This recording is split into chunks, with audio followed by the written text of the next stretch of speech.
Hoy voy a hablarles de Hanukkah. Hoy es el cuarto día de Hanukkah, ¿verdad? Crecí con este festival, el Festival de Hanukkah, que siendo criado como un judío ortodoxo, se trataba de encender las lámparas de Hanukkah, una cada día durante 8 días, y lo que me enseñaron, uno de mis primeros recuerdos es me enseñaron que esto representa el milagro de cuando los griegos se apoderaron del templo en el año 168 AC y comenzaron a ofrecer sacrificios a sus deidades paganas allí.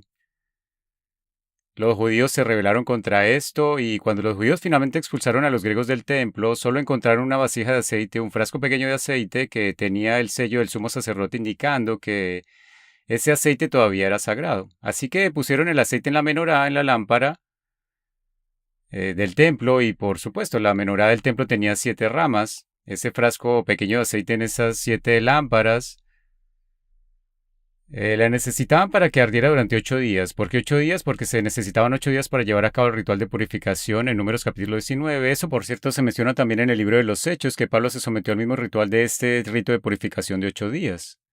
Y finalmente, rito de purificación de 7 días. Un día de aceite y luego se necesitaron 7 días más. Finalmente, cuando tuvieron el aceite, pudieron purificarse y hacer aceite nuevo. El aceite ardió durante todo ese tiempo, lo que les permitió tener tiempo suficiente para hacer aceite nuevo. Este fue el milagro de Hanukkah que siempre me enseñaron. Ahora, cuando crecí, y muchos de ustedes ya conocen mi historia, que soy lo que se conoce como un judío caraíta. ¿Todos saben qué es un judío caraíta? ¿Quién aquí no tiene idea de lo que es un judío caraíta? No se avergüencen, levanten la mano. Bien, me preguntan muy a menudo qué es un judío caraíta. He mencionado antes como Keith y yo estábamos viajando en este lugar y la señora se acerca a nosotros, la pastora de esta iglesia.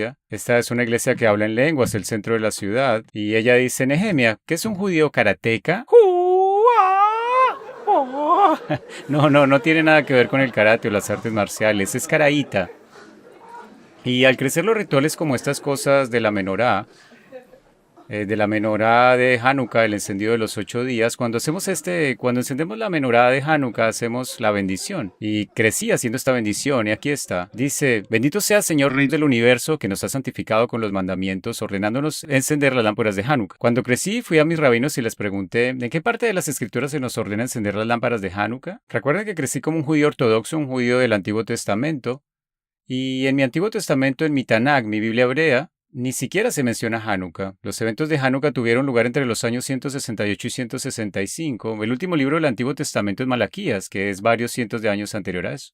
Así que fui a mis rabinos y les dije, ¿dónde se nos ordena encender las lámparas de Hanukkah? Dijeron, estrictamente hablando, no se nos ordena en las escrituras. Sin embargo, Dios nos ordenó obedecer a los rabinos, y al obedecer a los rabinos estamos obedeciendo a Dios. Eso es lo que queremos decir con la bendición. Cuando me dijeron esto, hice la siguiente pregunta lógica. ¿Dónde se nos ordena obedecer a los rabinos? Me dijeron, ¿qué? Deja de hacer tantas preguntas. Y me di cuenta mientras leía las escrituras y leía las enseñanzas de los rabinos y me parecían solo palabras de hombres y me dijeron que las enseñanzas de estos rabinos eran vinculantes y son como la palabra de Dios. Y dije, ¿no deberíamos desechar esas palabras de hombres cuando entran en conflicto con la palabra de Dios? Y me dijeron, no debes decir eso. Eso es lo que dicen esos herejes, los caraítas. Les dije, hábleme de los caraítas. Parece que saben de lo que hablan.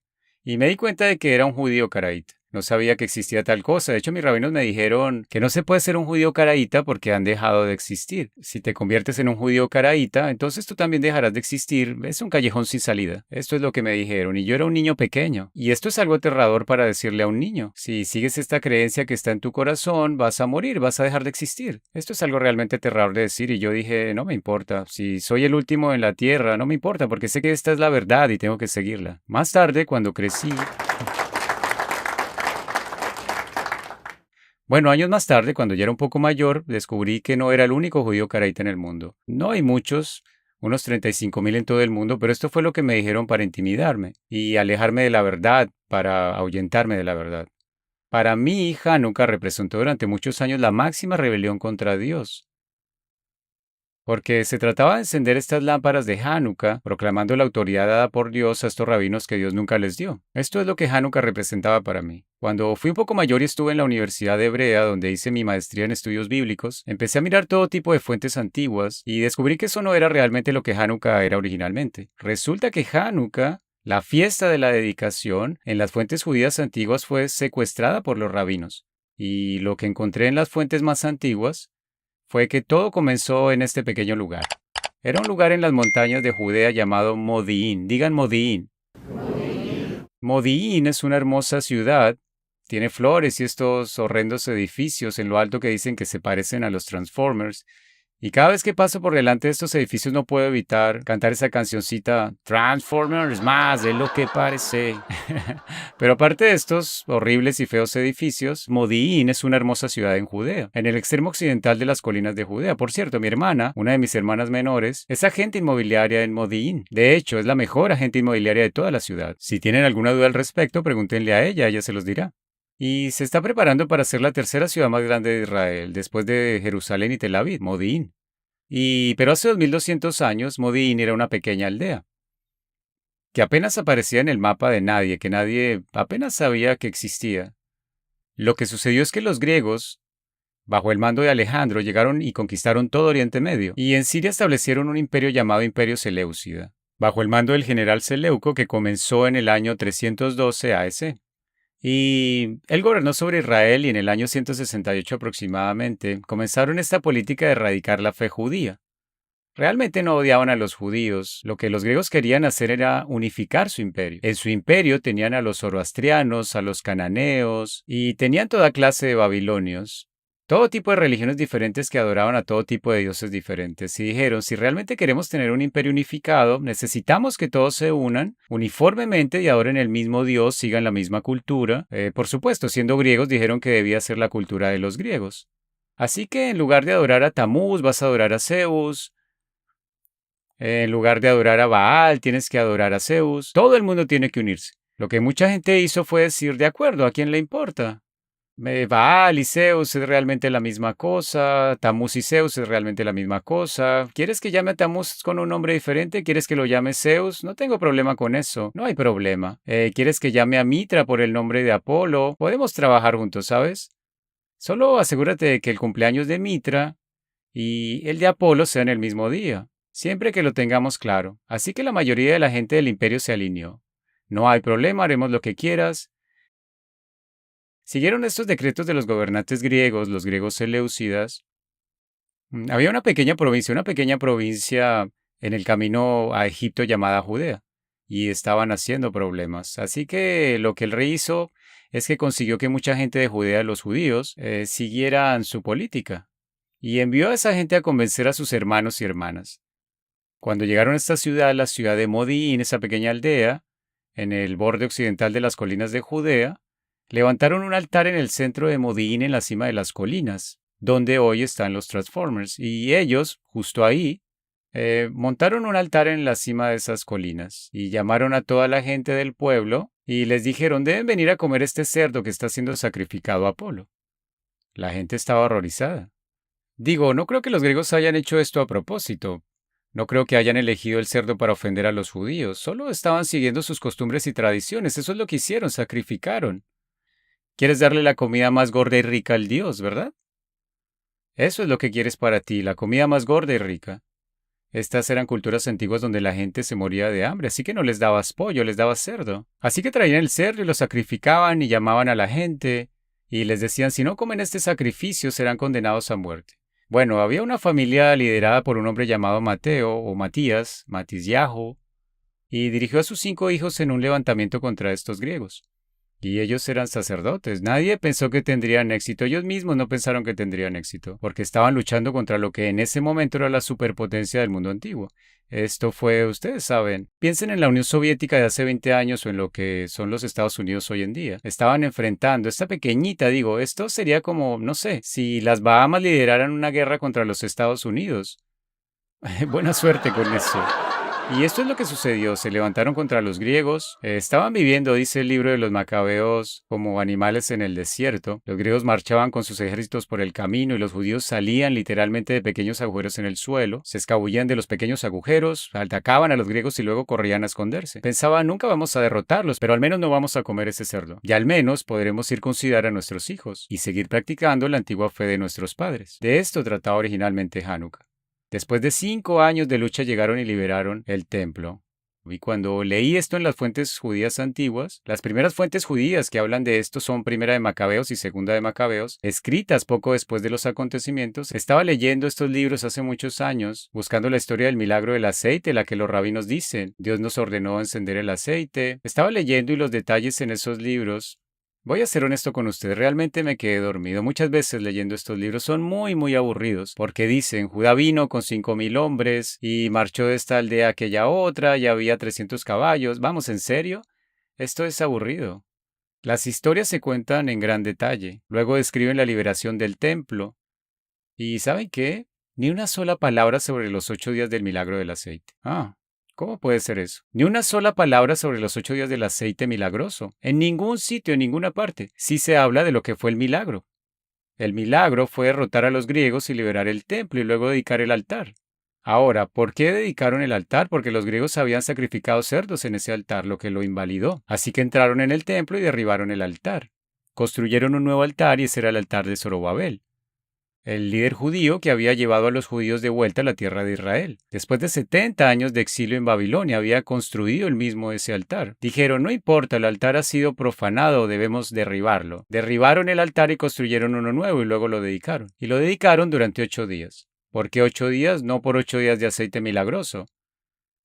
Lo dedicaron durante 8 días porque cuando Moisés dedicó un altar, lo dedicó durante 8 días. Cuando Salomón construyó un altar, dice, lo dedicó durante 8 días. Ambos están en la Biblia. En su tradición sabían que cuando Nehemías, de quien tomó el nombre, dedicó su altar, también lo dedicó durante 8 días.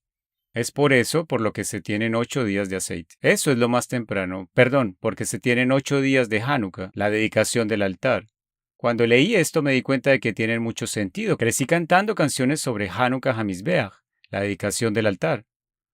Ese hasta el día de hoy, los judíos se refieren a la fiesta, el nombre corto es Hanukkah, el nombre completo es Hanukkah Hamizbeach, dedicación del altar. De eso se trata realmente. Cuando vi eso me di cuenta de que los rabinos han secuestrado esta festividad y la han convertido en algo que consiste en encender luces que proclaman la autoridad dada por Dios. Y en realidad lo que tenemos que hacer es recuperar esta festividad, no tirarla, sino recuperarla y devolverla a lo que realmente era. Ahora quiero hablar un poco hoy sobre un aspecto de Hanukkah. Y esto es algo que encontré en la fuente llamada Megilat Ta'anit, que es una de las primeras fuentes fariseas, una fuente farisea que data de antes del año 70. Describe una serie de días en los que la gente no debía ayunar, porque eran días de celebración. Uno de esos días era el tercer día del séptimo mes, el tercer día de Tishré. Y la razón por la que estaban celebrando era que los griegos habían hecho decretos en ese día y luego en el aniversario de ese día los decretos fueron derrocados e invalidados por los judíos que resistieron a los griegos. Esto es lo que dice en Megilat Ta'anit, explicando el tercer día de Tishré. Dice, los griegos hicieron decretos para erradicar a Israel. Como lo hicieron, les ordenaron negar el reino de los cielos, declarar que no tienen ninguna porción con el Dios de Israel y no mencionar el nombre celestial en sus labios. Esto es lo de la erradicación y utiliza la palabra erradicar. La misma palabra exacta que los judíos utilizan cuando hablan hoy de lo que los nazis trataron de hacernos. Shmad la hashmid, destruir, erradicar. Su política de erradicación no fue la forma en que Hitler trató de hacerlo, aniquilando nuestros cuerpos. Ellos querían aniquilar nuestras almas cortándonos del Dios de Israel, haciéndonos negar el reino de los cielos. Ahora algunas personas van a estar un poco nerviosas porque hay un judío caraíta aquí, no soy cristiano, no soy mesiánico, y estoy aquí hablando del reino de los cielos. Sé que algunos de ustedes están nerviosos diciendo que tiene que ver un judío que no cree en Yeshua con el reino de los cielos. Pero el reino de los cielos es un concepto antiguo. Cuando Juan el Bautista viajó por la tierra de Israel hablando del reino de los cielos, la gente no dijo, no sabemos qué es eso, somos judíos, no conocemos el reino de los cielos, no. Escucharon reino de los cielos y dijeron, hemos estado esperando eso, donde Jehová baja a la tierra y gobierna como el rey del mundo. Zacarías habla de él de pie con una pierna en cada lado del monte de los olivos y el monte de los olivos dividiéndose en el medio. Y él va a ser rey en ese día sobre toda la tierra. ¿Qué dice la otra mitad de esa profecía? Dice, en ese día él será uno y su nombre será uno. Así que este reino de los cielos es algo que hemos estado esperando durante mucho tiempo. Los profetas lo prometieron y creo que sucederá, que sea pronto cuando el humo se despeje. Pero los griegos querían que negásemos el reino de los cielos. Dijeron, ¿quieren que su Dios sea rey y que David su siervo sea su representante en la tierra? No. Antíoco es su rey Antíoco. Antíoco, el rey de los Seleucidas, se llamaba a sí mismo, cada rey de los Seleucidas tenía un número, estaba Antíoco I, Antíoco II y III. El que intentó erradicar a Israel se llamaba Antíoco IV, y su apellido, su epíteto, su título era Epífanes, que significa el que se revela. Afirmaba ser Dios, y no quería que nadie invocara el nombre de ningún otro dios. Si quieres hablar con su padre, que era Zeus y Apolo, porque él era el hijo de un dios, así es como los faraones decían ser hijos de dioses, y los gobernantes babilónicos y Antíoco, siguiendo esa tradición, decían ser hijo de un dios. Dijo, si quieres invocar mi nombre o el de uno de mis padres, está bien, pero a ese dios judío suyo no se atrevan a invocar. No quería que invocaran el nombre del dios judío. Me di cuenta de que este festival de Hanukkah, miren, la primera referencia a este milagro del aceite no aparece hasta alrededor del año 200 DC, 200 S. Ahora, ¿por qué solo aparece en ese periodo? Cuando estaba investigando esto me di cuenta de que algo sucedió en el año 70, que cambió todo. Lo que sucedió en el año 70 es que los romanos vinieron y destruyeron el templo, por lo que los judíos se quedaron con esta fiesta de 8 días, para celebrar la dedicación del altar, un altar que ahora estaba destruido. Así que los rabinos en su ingenio idearon un nuevo significado de este altar. Había habido referencias al aceite, no el aceite de los 8 días de quema, había otro aceite. Pueden leer sobre eso en Segunda de Macabeos. Cuando dedicaron el altar en el tiempo de Nehemías, vertieron aceite en el altar y se encendió, y creyeron que era un milagro.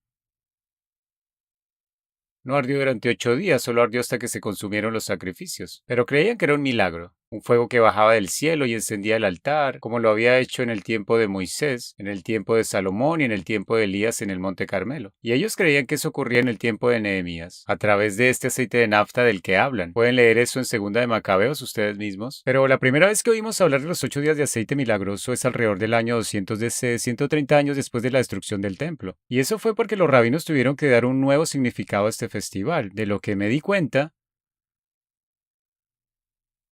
soy muy partidario de liberarme de la tradición. De hecho, esta mañana iba a ponerme una corbata, lo que va realmente en contra de mi naturaleza como israelí, y decidí que iba a liberarme de las ataduras de la tradición. Y no ponerme una corbata. No iba a estar atado por la tradición. Y también porque estaba sudando a mares, pero da igual. Pero eso hizo que la historia fuera mucho mejor. Quiero hablarles de algo que sucedió en la época de los macabeos. Había 5 hermanos liderados por Judá el Macabeo. ¿Quién puede nombrar a uno de los otros 5 hermanos? ¿Alguien más que Kid? Simón, ¿quién más? Elazar, muy bien, ¿quién más? Sí, Judá, dijimos Judá. Es como si un judío nombrara a los 12 discípulos, ¿es así? Muy bien. Quiero hablar de algo que sucedió con Elazar en la batalla de Beit Zeharia o Zacarías. Esa fue una batalla que tuvo lugar durante este levantamiento de 3 años contra los griegos. Fue una de las batallas definitivas. En la batalla de Beit Zeharia dice cómo los griegos llegaron con todo su ejército. No se trataba de un simple grupo de asalto para tratar de obligar a los judíos a seguir sus decretos, sino que se trataba de algo real. Vinieron con lo que se llamaba la fuerza expedicionaria. 100.000 soldados de a pie, se nos dice, 20.000 jinetes y 32 elefantes de guerra. Los jinetes y los soldados de a pie debieron asustar a los israelitas, porque ¿cuánta gente había en toda Judea? No sé, tal vez 1/4 de millón o algo así, y hay 100.000 soldados de a pie, 20.000 jinetes y los 32 elefantes de guerra. Esta era gente intimidada por los camellos, y ven 32 elefantes de guerra y se aterrorizaron. Y se habla en el libro de los Macabeos, en Primera de Macabeos 6:41, quiero leer este verso. Dice, y todos los que oyeron el ruido que hacía la multitud, la marcha de la multitud del ejército de los griegos y el tintineo de sus armas, temblaron porque el ejército era muy grande y fuerte. Y continúa describiendo cómo huían ante este ejército. El ejército judío ni siquiera salió a luchar contra ellos al principio, estaba aterrorizado. Oyeron los 32 elefantes de guerra y los 100.000 hombres y los 20.000 jinetes, la caballería, y dijeron, esto es demasiado para nosotros, y huyeron ante ellos.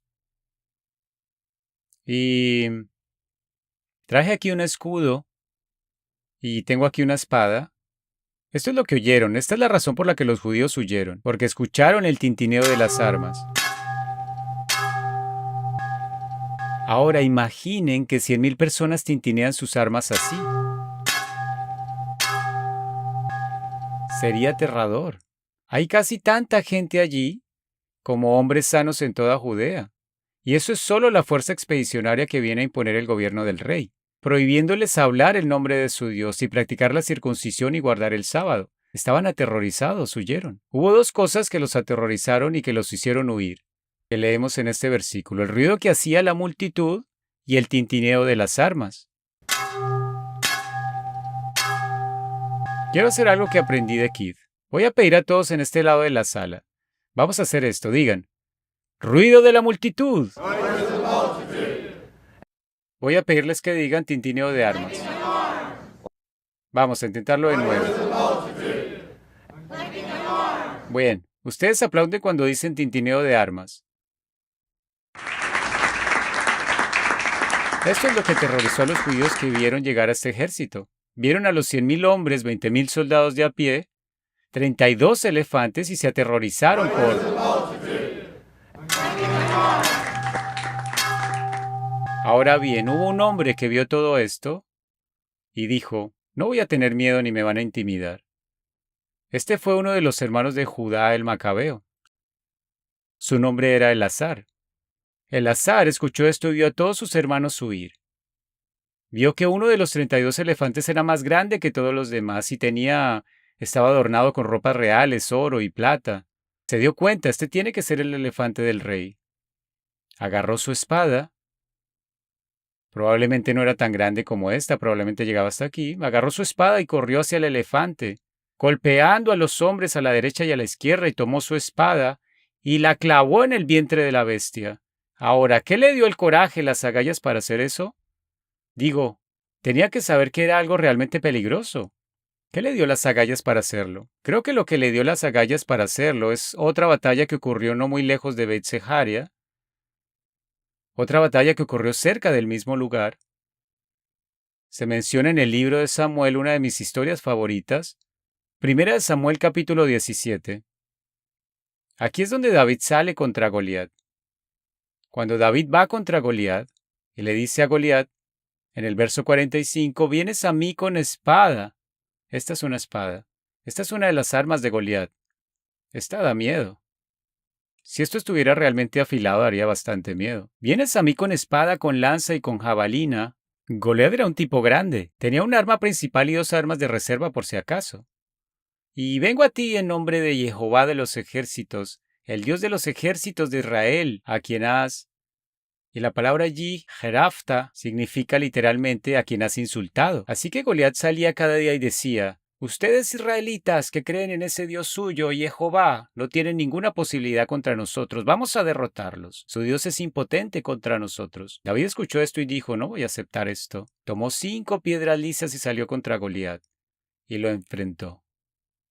Y estoy bastante seguro de que fue alrededor de 1000 años después, 800 años, 900 años después, Elazar, el Macabeo, iba a una batalla muy cerca de donde ocurrió eso, con David y Goliat no muy lejos, y vio este ejército masivo y dijo: vienen a mí con espada, lanza y jabalina, vienen a mí con soldados de a pie, con caballería y con elefantes, y todo lo que tengo es el nombre de Jehová de los ejércitos. Debió agarrar la espada, ir hacia el elefante y decir: ¡Jehová! Y la clavó en el corazón de la bestia.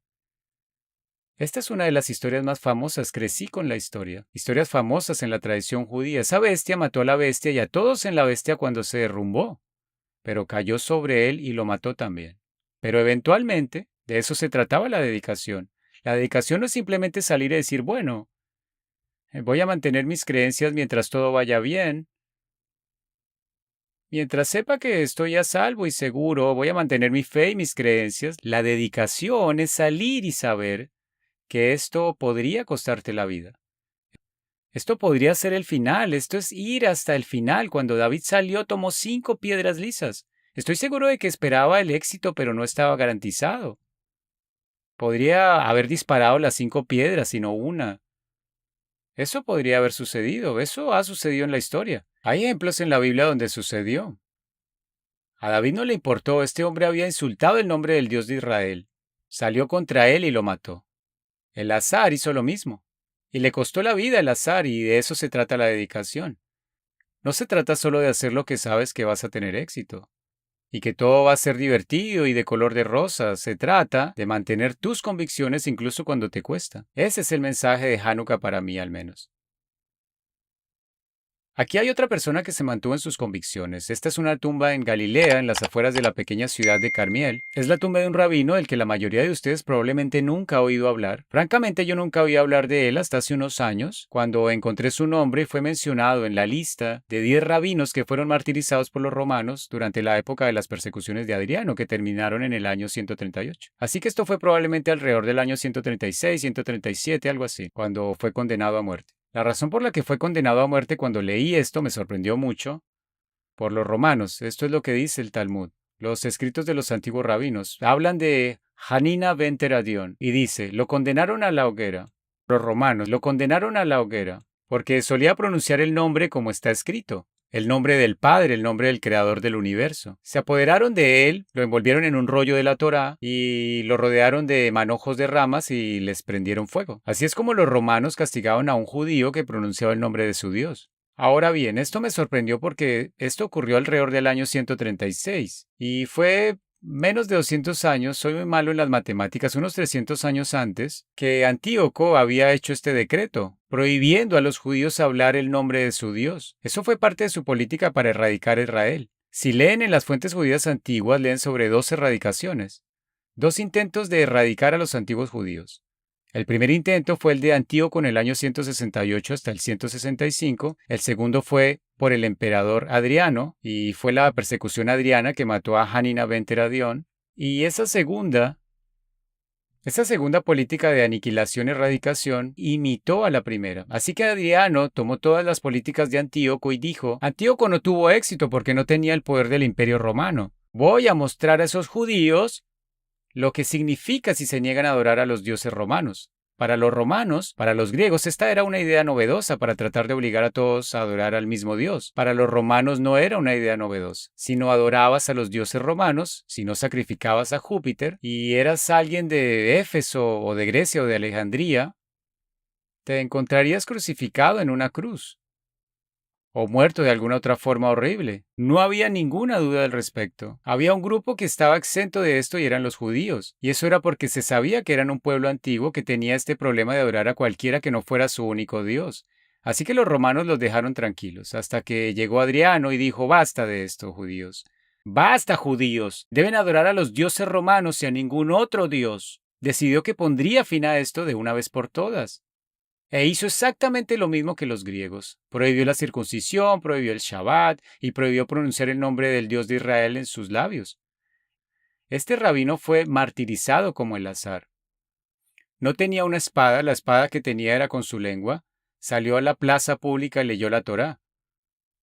Cuando llegó al nombre del Dios de Israel no metió alguna otra palabra, para no ofender a los griegos.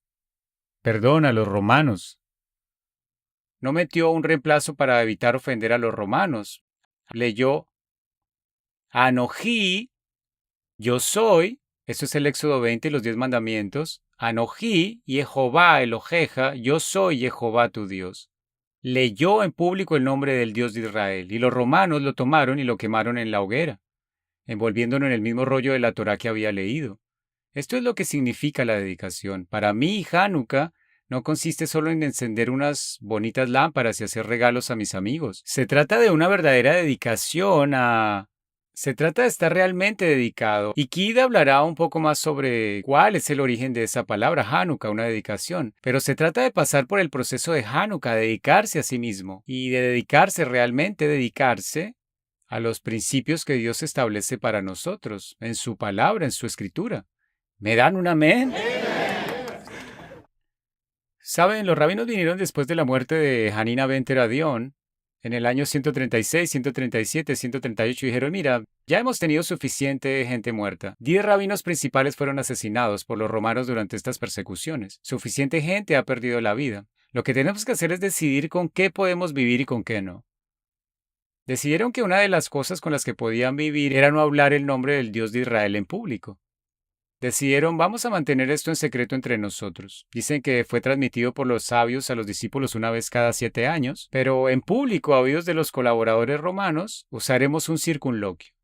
Insertaremos un nombre diferente, una palabra diferente, en lugar del nombre del Dios de Israel. En lugar de decir su nombre, Jehová, Yud-Hei, Bab-Hei, pondremos una palabra diferente. Ya en la antigüedad había títulos de Dios, del Dios de Israel.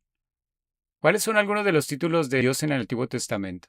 Adonai, ¿cuál es otro?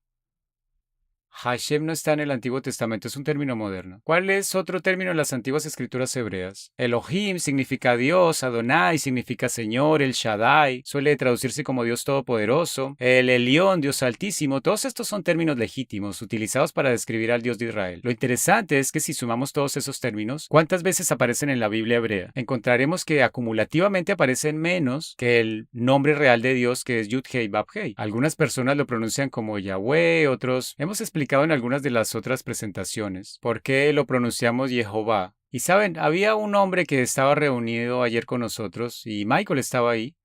Y el hombre, y este es alguien que Michael ha conocido por muchos años, dijo, Michael, veo que ahora estás diciendo Jehová, ¿eso significa que si digo Yahweh voy a ser echado? Y espero que a nadie le pase. Bueno, no sé, puede que Michael lo eche, pero yo no lo voy a echar. No creo que deba tratarse de eso. ¿Saben? No es sobre... Creo que es importante intentarlo. Mi nombre es Nehemia. Digan Nehemia. Y algunos no pueden decirlo, dicen Nehemia. Y algunos de ustedes se me acercan y dicen Neamahaya. Y recientemente me enteré de que tengo el nombre del segundo personaje más corto de la Biblia. Nihai Maya. Solo funciona en inglés. Estoy bien con todas esas pronunciaciones de mi nombre. Siempre y cuando no me llamen Calvito. Eso es extremadamente sensible.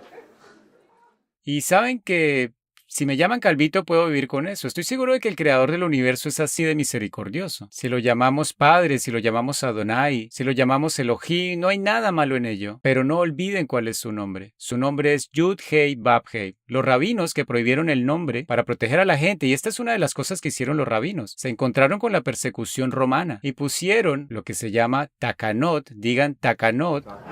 Takanot.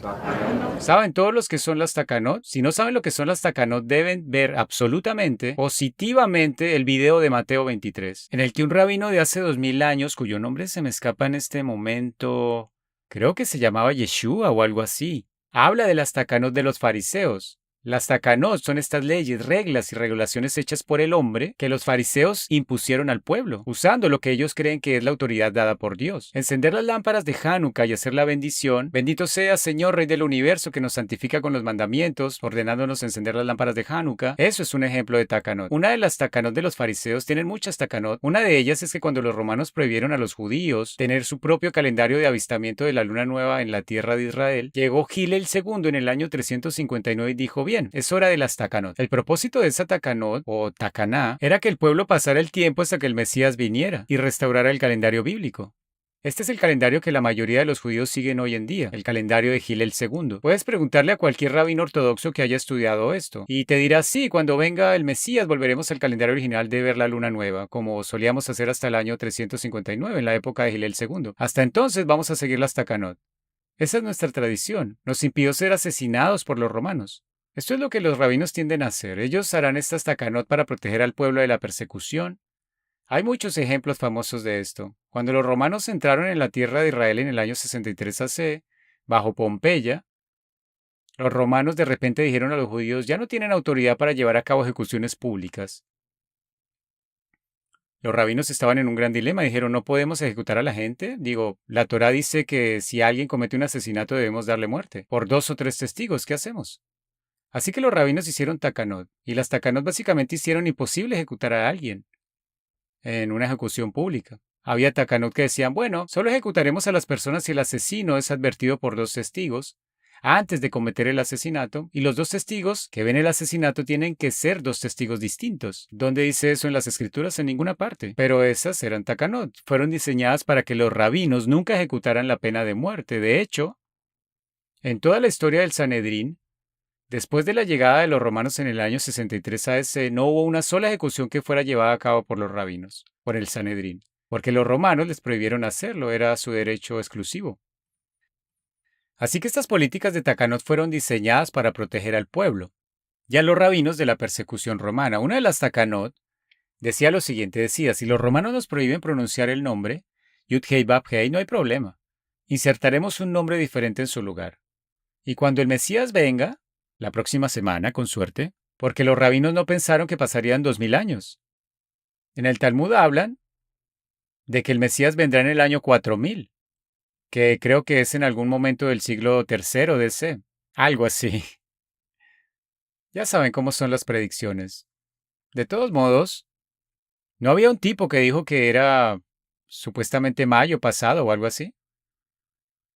De todos modos, los rabinos no pensaron que fuera a durar 2000 años. Pensaron que esto sería un proceso muy corto hasta que el Mesías viniera. Y hasta que el Mesías viniera usarían un reemplazo. Y en el mundo venidero, que pensaban que sería la próxima semana bajo el reinado del rey Mesías, descendiente de David, dijeron, volveremos a usar el nombre. Aquí hay una cita sobre esto del Talmud en el Tratado de Pesajim. Dice, este mundo no es como el mundo venidero. Esto es después de que la prohibición ya está en su lugar. Cuando los rabinos dicen mundo venidero se refieren al reino mesiánico. En este contexto, en este mundo el nombre se escribe Jehová y se lee Adonai, que significa Señor. En el mundo venidero será uno escrito Jehová y leído Jehová. Explican cómo saben que esto es cierto, que las Takanot que prohíben el nombre de los rabinos, los romanos lo prohibieron y los rabinos dijeron, de acuerdo, lo instituiremos nosotros mismos.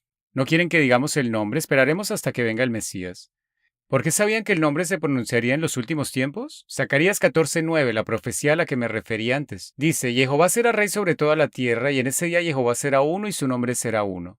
En aquel día, dicen los rabinos, todo el mundo invocará el único nombre. No los circunloquios, las sustituciones, los títulos y los epítetos, sino el nombre real. Toda la humanidad, todo ser humano, invocará el nombre real del Creador del universo. ¿Me dan un amén? Espera, ha esperado demasiado. Esta es una declaración de los rabinos. ¿Y por qué traigo esto? Recuerden que no soy un judío rabínico, soy un judío caraíta. Digo que los rabinos tienen cosas muy interesantes que decir, pero no es la escritura. Pero ellos son los que nos han dicho que la tradición manda que no debemos decir el nombre. Esos mismos rabinos que nos dicen que no debemos pronunciar el nombre, esto es lo que dicen. Dicen, ¿por qué ora Israel en este mundo y no recibe respuesta? Porque no conocen el nombre explícito. ¿Eh? ¿Qué? Continúa, dice, sin embargo, en el mundo venidero, el santo bendito sea les informará de su nombre como está escrito. Por lo tanto, mi pueblo conocerá mi nombre, que es una cita de Isaías 52:6. Así que estos mismos rabinos que nos prohíben pronunciar el nombre dicen, esto es solo temporal hasta que los romanos nos dejen en paz. Cuando el Mesías venga y derrote a los romanos, que es lo que ellos pensaban, cuando el Mesías venga y gobierne sobre todo el mundo después de derrotar a los romanos, los rabinos creían volveremos a pronunciar el nombre. Jehová mismo nos informará de la pronunciación exacta del nombre. Ahora bien, esto es de una época en la que la pronunciación del nombre ya se había convertido en un secreto. He mencionado que era un secreto transmitido por los sabios a los discípulos una vez cada 7 años. Hablaré más de eso mañana, si llegamos a eso. ¿De dónde sacaron esta idea? Parece radical. Volvamos al versículo. Suena radical. ¿Por qué Israel ora en este mundo y no recibe respuesta? Porque no conocen el nombre explícito. Para mí eso suena un poco incompleto, para ser honesto con ustedes. Suena como si fuera una fórmula mágica. Que las balas volarán hacia mí. ¿Has oído hablar de esas camisas fantasma Lakota? Tenemos algún nativo americano aquí, ¿no? Los Lakota eran esta tribu en, creo, Dakota del Norte o algún lugar así en las Colinas Negras, y creían que si te ponías esta camisa especial que había sido usada durante la danza fantasma, entonces te protegería de las balas. Se creía que estaba imbuida con estos poderes especiales. Cuando oigo una afirmación como la de los rabinos, ¿por qué ora Israel en este mundo y no recibe respuesta?, me hace pensar en la camiseta fantasma de los Lakota. Si hay balas volando hacia mí, balas árabes o tanques o lo que sea, viniendo hacia mí y yo grito ¡Jehová! Eso significa, o Yahweh, si lo digo, o como sea que lo pronuncie. ¿Significa eso que voy a estar protegido mágicamente? ¿Será este campo de fuerza que vendrá? Por supuesto que no. No es magia. Es invocar el nombre del Creador y que Él realmente realice la acción. No es el nombre que te protege, que tiene algún tipo de poder en sí mismo. Es invocarlo a Él a través de su nombre, lo que es el poder. Él es el poder, el único poder. Es importante recordar eso. Esto no es magia. Pero ¿de dónde sacaron esta idea de que las oraciones no son respondidas porque no invocan el nombre? Bueno, Salomón dijo esto cuando dedicó el templo. En Primera de Reyes capítulo 8, versículo 33 dijo, cuando tu pueblo Israel sea derrotado por un enemigo porque pecó contra ti, regresará. Regresar, eso es en español sencillo, arrepentirse. Eso es lo que significa la palabra hebrea, retorno. Se arrepentirán a ti y confesarán tu nombre. Y orarán a ti y te pedirán misericordia. Así que no es solo invocar el nombre lo que es mágico, sino que parte del proceso de arrepentimiento es confesar el nombre, pedir misericordia en la oración. Eso es parte de lo que significa arrepentirse, tenemos que volver a Él. Por cierto, volver a Él no significa, de acuerdo, voy a orar 50 Ave Marías y todo va a ir bien. Regresar y arrepentirse significa, el profeta Oseas capítulo 14 habla de esto. Habla de dejar el mal que has hecho, reemplazar ese mal con algo bueno y pedir misericordia. Y Dios tiene que darte misericordia. Si Él no te da misericordia, no tienes suerte. Si no obtienes esa gracia, esa misericordia, ese don gratuito, Él no te lo debe. Pero si la pides, Él es lo suficientemente misericordioso como para dártela. Estoy muy lejos del guión. Déjenme volver a la charla en cuestión. Quiero hablar de estos circunloquios. Esta es una palabra que estoy escuchando mucho últimamente y es una de las cosas que he notado en las personas que buscan las antiguas raíces hebreas de su fe. Se aferran a estas grandes y elegantes palabras y harán el ruido, serán el ruido de la multitud. Y será el tintineo de las armas. Ellos traerán esas grandes y elegantes palabras para intimidar a la gente. Creo que fue una señal. Déjenme recoger mi Biblia. Esto es lo que harán. Ellos tomarán estas grandes y elegantes palabras y empezarán a tintinear con los brazos para intimidar a la gente.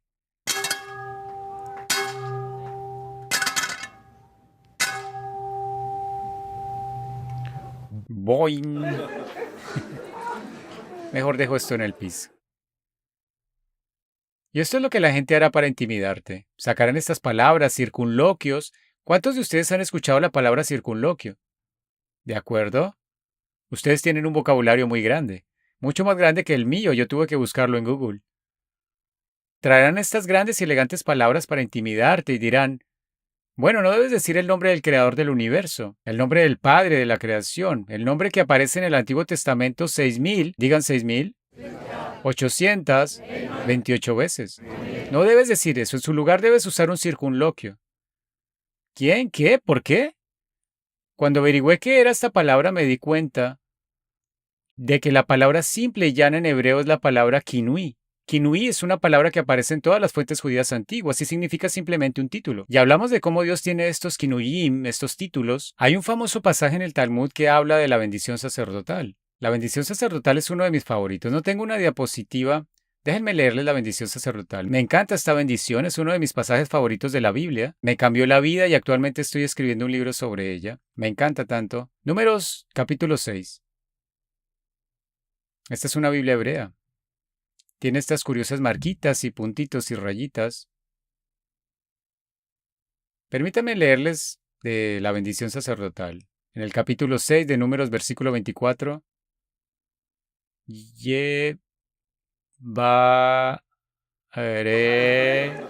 No, bromeo. Dice, y Jehová habló a Moisés diciendo, habla a Aarón y a sus hijos, diles, así bendecirás a los hijos de Israel, diles, Jehová te bendiga y te guarde. Jehová haga resplandecer su rostro sobre ti y tenga misericordia de ti. Jehová alce su rostro sobre ti y te dé paz. Luego concluye en el verso 27, dice, y pondrán mi nombre sobre los hijos de Israel y los bendeciré. Así que colocar el nombre sobre Israel, esa es la manera de bendecir al pueblo. Y los rabinos del Talmud vienen y dicen, espera un minuto. Dice, y pondrán mi nombre sobre los hijos de Israel y los bendeciré. Esto no puede ser correcto, porque el nombre de Dios es demasiado sagrado para pronunciarlo. Hemos prohibido el nombre, ya no pronunciamos el nombre. Luego explican, bueno, en realidad, no podemos negar que este es claramente el nombre real. Hacen la pregunta, dicen, tal vez sea solo con un kinui. Tal vez dice Yud-Hei Bab-Hei, pero cuando los sacerdotes lo hablan, leen Yud-Hei Bab-Hei como Adonai. con el circunloquio, con el kinuí. Y ellos dicen, no, no uses el kinuí, un título. Tiene que ser con el nombre real, lo que llaman el Shem HaMeforash, el nombre explícito. Eso no es discutido por las fuentes judías antiguas. Las fuentes judías antiguas dicen que la bendición sacerdotal, cualquier otra cosa podemos hablar y discutirla, pero la bendición sacerdotal cuando los sacerdotes la hacen en el templo, tiene que ser con el nombre. Y fue con el nombre hasta el año 70 cuando el templo fue destruido. Una de las cosas que la gente ha estado señalando es que, bueno, realmente no necesitamos decir el nombre porque Moisés no dijo el nombre. ¿Por qué dicen eso? Éxodo capítulo 4, versículo 10. Y Moisés dijo al Señor, oh, mi Señor, yo no soy elocuente. Creo que lo dije una vez. Yo no soy elocuente ni antes ni después has hablado a tu siervo, sino que soy lento de palabra y tengo una lengua lenta. Así que el propio Moisés invocó al Creador del universo, que le había hablado cara a cara y le llamó Señor. Legítimamente en hebreo, en realidad dice eso. Están sacudiendo la cabeza, pero Moisés llamó al Creador del universo Adonai. Digan Adonai. Lo llamó Adonai. No hay nada malo en ello. El mismo Moisés pronunció esa palabra Adonai de su boca, hablando cara a cara con el Creador del universo. Así que tal vez esté bien. Deberíamos decir simplemente Adonai. No necesitamos invocar su nombre. ¿Quién necesita su nombre? Solo lo llamaremos Adonai. Ahora aquí hay una cosa interesante. Miren esto aquí. Si miran este versículo, Moisés dijo al Señor, oh mi Señor, esto es lo que yo llamo prestidigitación espiritual. Porque cuando el texto dice Señor con letras mayúsculas, en realidad es Jehová en el hebreo Yud-Hei Vav-Hei, que algunas personas pronuncian como Yahweh, Yud-Hei Vav-Hei, y Moisés dijo a Jehová o Yahweh, oh Adonai. Adonai es lo que dice en hebreo. Eso es lo que dice legítimamente en el hebreo. Ahora, si ustedes miran en inglés dice Lord, Señor, todo el tiempo. Pero hay dos señores diferentes, y cada uno de esos señores son de una naturaleza diferente y una cualidad diferente. Uno es el nombre real, Yud-Hei Vav-Hei, y el otro es el circunloquio, el reemplazo, el epíteto, el kinuí, el título. Y Moisés utilizó el título sin duda alguna. Es un lugar interesante. Busqué cuántas veces aparece Adonai frente a Jehová en la Torá, porque estamos hablando de Moisés. Adonai aparece en la Torá 18 veces. Muy venerable muchas veces. 18 es el número de la vida, Hay. ¿Cuántas veces aparece el nombre real Yud-Hei Vav-Hei? 1820 veces. Ahora, ¿cómo pueden decir que este nombre es irrelevante? Cuando aparece por cada vez que tienes Adonai el título, ¿tienes 100 veces que aparece el nombre real Jehová? No lo sé, no puedes decir. Eso es irrelevante para mí. Tal vez sea irrelevante para ti. Aquí hay un pasaje realmente interesante donde sí quitamos el nombre y usamos un reemplazo, y esto es lo interesante para mí. Si quería decir Adonai en el texto de la escritura, Moisés sabía cómo escribir Adonai, lo escribió 18 veces. Y cuando escribió realmente Yud-Hei Vav-Hei, el nombre de Dios, se refería al nombre del Padre. Tenía la intención de usar ese nombre. No fue un accidente que lo usara 100 veces por cada vez que usó el título Adonai. Aquí hay un pasaje interesante donde si ponemos el reemplazo lo que obtenemos. Éxodo capítulo 5 versículo 1-2. Después Moisés y Aarón entraron y dijeron al faraón, así dice el Señor Dios de Israel, deja ir a mi pueblo, deja ir a mi pueblo. Y el faraón dijo, ¿quién es el Señor para que yo obedezca a su voz y deje ir a Israel? No conozco al Señor, no dejaré ir a Israel. Eso es lo que dicen sus Biblias en inglés, pero lo que dice en hebreo es Jehová. Así dice Jehová, Dios de Israel, deja ir a mi pueblo. Y Faraón dijo, ¿quién es Jehová para que yo obedezca su voz y deje ir a Israel? No conozco a Jehová, ni dejar ir a Israel. Eso es significativo, porque el Faraón sabía exactamente quién era el Señor. Él tenía el Señor del sol, el Señor del Nilo, el Señor del trigo y el Señor de las cosechas. Tenía muchos señores, sabía quiénes eran los señores, pero no sabía quién era este Dios en particular al que invocaban los israelitas, el Dios Jehová. La historia, si la lees detenidamente en Éxodo, trata de que el faraón y el mundo conozcan su nombre. Ese es el tema central de la historia. Esto es lo que dice en el capítulo 7 del Éxodo versículo 5. Y los egipcios sabrán que yo soy Jehová, cuando extienda mi mano sobre Egipto y saque a los hijos de Israel de entre ellos. ¿Por qué hizo esto? ¿Por qué se rebeló y pasó por esto? Él podría haber dejado ir a Israel, sin ningún problema. Todos sabemos eso, ¿verdad? Pudo haber sacado a Israel. Podría haber movido su nariz y asquear sus dedos. E Israel habría estado en Canaán, viviendo en las fortalezas cananeas. Sin ningún problema. ¿Por qué pasó por 10 plagas? Él dice, esta es la razón, para que los egipcios sepan que yo soy Jehová cuando extienda mi mano contra ellos. Cuando lleve a cabo estas 10 plagas van a saber que no se trata solo de Moisés saliendo al desierto y teniendo alguna experiencia espiritual, este es el Dios vivo. Me encanta esa historia, la historia del Éxodo, la historia de las 10 plagas. Las 3 primeras plagas, los magos son capaces de replicarlas. Pueden hacer la sangre, tal vez no tanto, pero podrían hacer la sangre. Podríamos hacer eso, nuestros magos lo hacen. Y podrían hacer las ranas, pueden hacer los piojos, perdón, cuando se trata de los piojos. Dicen, Etzba Elohim Hi, es el dedo de Dios. Ellos saben que esto es real. Hasta ahora no estábamos seguros. Pensamos, si eres un mago muy poderoso, sabemos cómo se hace un juego de manos. Tomamos ese nombre, Jehová, y antes de que te des cuenta metemos Señor. Juego de manos. Con estos circunloquios, pero no. Una vez que tuvieron la cuarta plaga dijeron, Etzba Elohim Hi, es el dedo de Dios. Esto es de verdad. Y es por eso por lo que Jehová lo hizo, para que ellos supieran que esto era de verdad. Éxodo capítulo 6, versículo 7, y te tomaré para mí como un pueblo, y seré para ustedes un Dios, y sabrán que yo soy Jehová su Dios, que los sacó de debajo de las cargas de los egipcios. No era solo para que los egipcios supieran quién es Jehová, el verdadero y único Dios viviente, era para que los israelitas también lo supieran. Y en Éxodo 9:14 él dice a Moisés, pero en verdad para este propósito te he levantado, para mostrar mi poder en ti, y para que mi nombre sea declarado en toda la tierra. ¡Woo! Ahora, esperen un minuto. No dice para que pueda mostrar mi poder en ti y para que mi circunlocución sea declarada en toda la tierra. ¿Verdad? No. Para que mi título sea declarado en toda la tierra. Dice que mi nombre sea declarado en toda la tierra. ¿Por qué es importante? Porque cualquiera podría ser el Señor. Baal, el dios principal de los cananeos, su nombre Baal significa Señor. Cualquiera puede ser él, incluso decir creador del cielo y la tierra. Los cananeos tenían un creador del cielo y la tierra.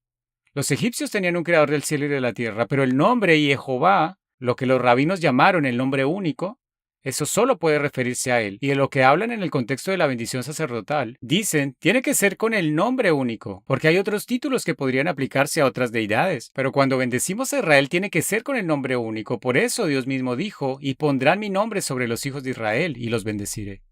Veamos esto, Éxodo 3:15. Cuando Dios revela su nombre por primera vez a Moisés, dice el nombre y Jehová, el Dios de Abraham, el Dios de Isaac, el Dios de Jacob. Este es mi nombre para siempre. Este es mi Seher para cada generación. Ahora, la palabra hebrea Seher es realmente poderosa. Esto es realmente importante de entender. A menudo, si se entiende el significado detrás de la palabra hebrea, se obtienen todos estos sabores de significado que se pierden del inglés y de otros idiomas. La palabra Seher, y normalmente se traduce como memorial, este es mi Seher, digan Seher. Mi Seher para cada generación no solo significa recuerdo o memoria, sino que significa tanto una mención como un recuerdo, porque el concepto hebreo de esta palabra es que lo mencionas. Lo invocas en tu memoria, eso es recordar. Es una invocación activa en la memoria. O lo invocas con tu boca, lo mencionas, y ambos son Seher, porque en el pensamiento hebreo es lo mismo. Pensar activamente en ello cada vez que pienso en mi Padre Celestial, no uso un circunloquio, uso su nombre real. Lo menciono en mi mente o lo menciono con mi boca. Eso es lo que significa este versículo. Y es interesante si miras en otros lugares cómo se usa esta palabra, el Seher. Habla de Amalek, ese nombre no debe atacar a Israel. Dice, ciertamente borraré. Borrar significa eliminar. Ciertamente borraré el Seher de Amalek de debajo de los cielos. La mención de Amalek será borrada de debajo de los cielos. El recuerdo, la invocación y la memoria de Amalek serán borrados de debajo de los cielos. Esto es, en el pensamiento hebreo, borrar un nombre, para que no se mencione y no se invoque en la memoria cuando pensamos en algo. En hebreo eso es una maldición. Eso es una maldición. Y aquí Dios está maldiciendo a Amalek, diciendo, los borraré debajo de los cielos, su Seher. Hasta el día de hoy los judíos usan esto como una maldición, esta frase, Yemach Shemo Besirro, que significa que su nombre y su Seher, su memoria o su mención sean borrados. De hecho, crecí con que cada vez que mi abuela, mi madre o mi padre decían el nombre de Hitler, nunca lo decían sin decir Yemach Shemo Besirro, que su nombre y su memoria sean borrados. A veces solo decían Yemach Shemo Besirro, que intentó aniquilarlos. Ni siquiera decían Hitler, solo decían esa frase, que su nombre y su memoria sean borrados. Esto es una maldición hasta el día de hoy en el mundo judío. Borrar la mención de un nombre, eso es una maldición. Ahora, voy a decir algo, tal vez deba saltarme esta diapositiva. Ahora, voy a traer algo muy controversial aquí. El nombre Jesús, digan Jesús, el nombre Jesús, Yeshua, y Keith habla de esto en una de sus otras enseñanzas.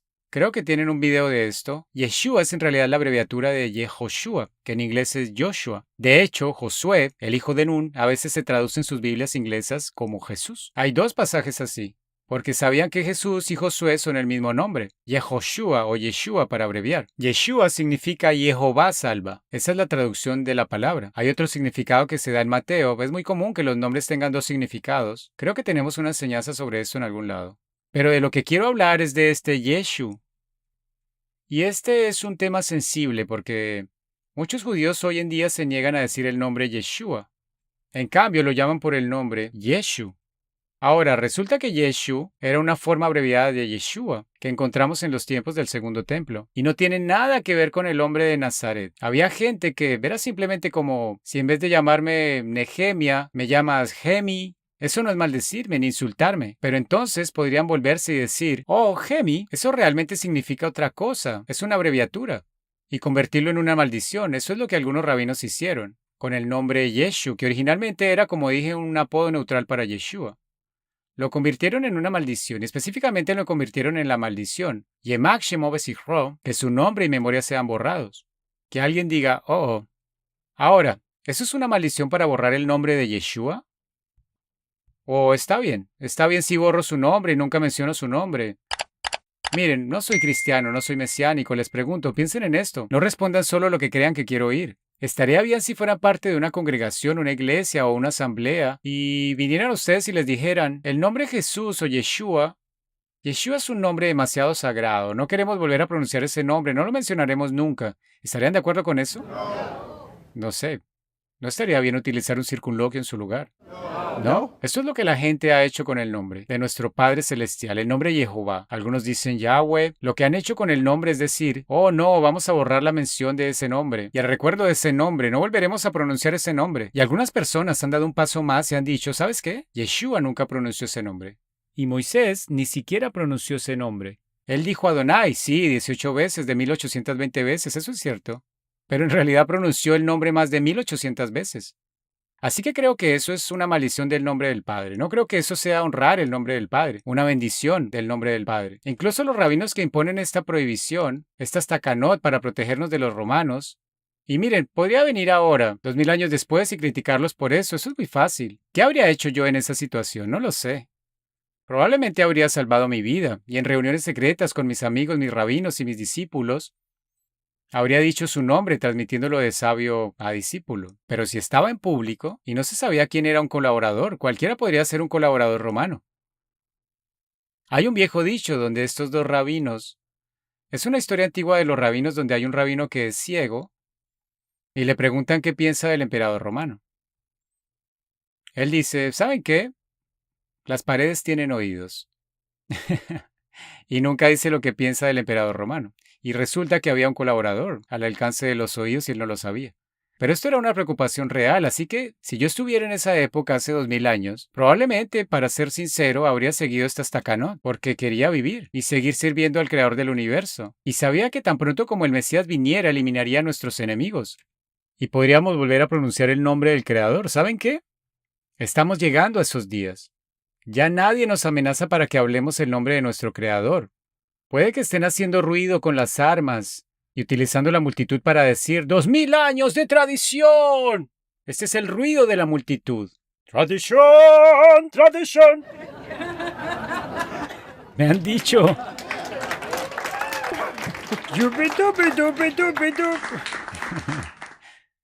Así que están usando el ruido de la multitud. El 99.99% de los judíos, la multitud no dice el nombre. No escuchen a ese caraíta. Eso es la multitud, el ruido de la multitud y el tintineo de las armas. No me escuchen, miren lo que dice su Biblia en hebreo. Este libro que puedes conseguir en Amazon.com, la Biblia hebrea, es la Biblia de los lectores hebreos. Tiene el nombre Jehová 6000, digan 6800. y 28 veces. Ahora bien, si quieren utilizar el circunloquio y sustituirlo por otra cosa, eso es algo que queda entre ustedes y su creador. Yo no los juzgaré. Pero quiero poder estar ante el creador en el día del juicio, el creador del universo en ese día del juicio, poder estar ante él y decir: hice lo mejor que pude para vivir según tu escritura mientras esperaba que viniera tu Mesías. En lugar de decir: oh sí, cuando el Mesías venga restaurará todo. Quería hacer lo mejor que pudiera hasta que él viniera. Lo que han hecho es prohibir el nombre. Así que cuando vi por primera vez esta imagen en el Photoshop de mi propia computadora, me sentí muy ofendido por mi propia creación. Pero me di cuenta de que esto es lo que los rabinos han hecho. Y si yo me ofendí mucho con esta imagen visual, debería ofenderme más por la prohibición del nombre. Nos han prohibido pronunciar el nombre.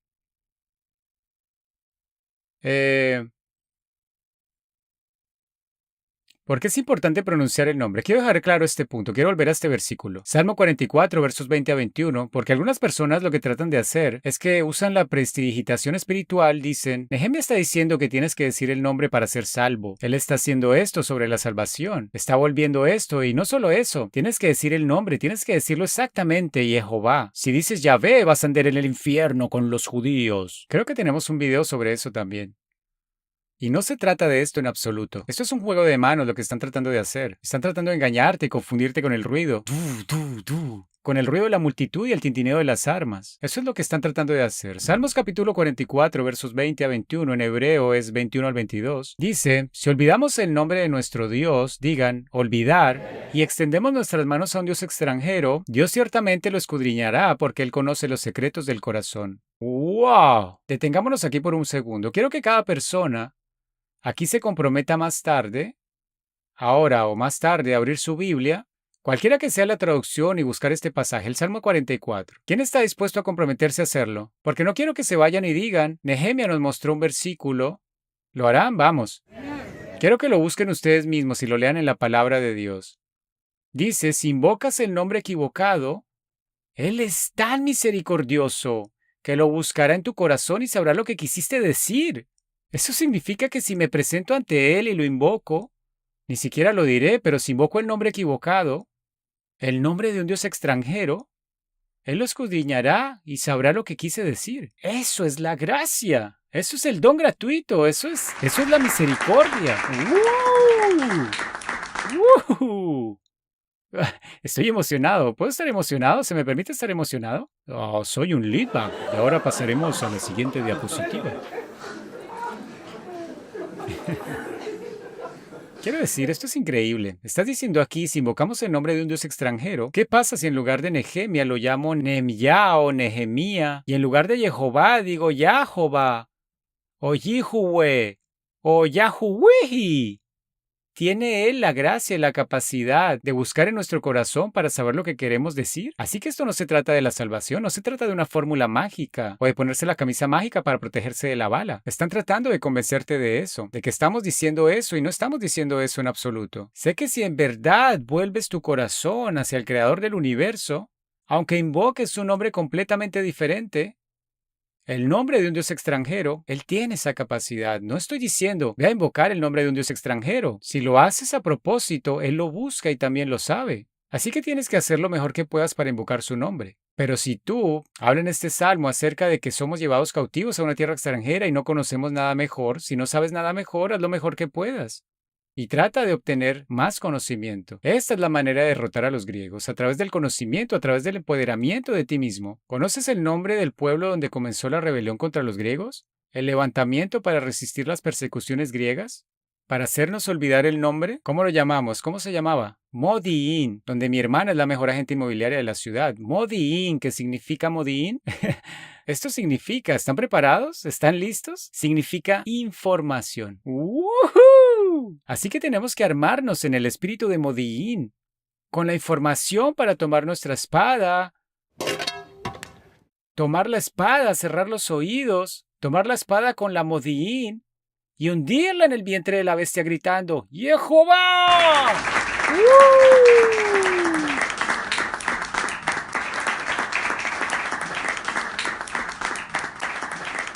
Necesito conseguirme una de estas. Ok. Aquí hay un verso que creo que es realmente importante. Es Éxodo 20, versículo 24. Creo que esta es una de las razones por las que es importante invocar el nombre. Él dice esto en su escritura. En todo lugar donde hago que mi nombre sea sejeado. ¿Recuerdan esa palabra, sejer? Sejer significa mencionarlo en tu mente y convocarlo en tu boca. Cada lugar, digan, cada lugar. Donde haga sejer mi nombre, digan sejer. Allí vendré a ti y te bendeciré. Digan, te bendeciré. Ahora, ¿es un mentiroso? No es un mentiroso. Él guarda su palabra, él prometió esto. Esto está en su palabra. Ahora, aquí hay algo. ¿Cómo vamos con el tiempo? De acuerdo, tengo suficiente tiempo. Bien, ¿no es así? De acuerdo. Así que aquí hay algo que la gente... Este es un tema muy importante en sí mismo, pero algunas de las personas que están chocando la armadura, están chocando las armas y están haciendo el ruido de la multitud, están tratando de traer estas grandes palabras para confundirlos, y por eso quiero poner algunas cosas en claro aquí. Traer alguna información en el espíritu de Modi'í para darles poder. Va a ser técnico. ¿Quién está preparado para algo un poco técnico?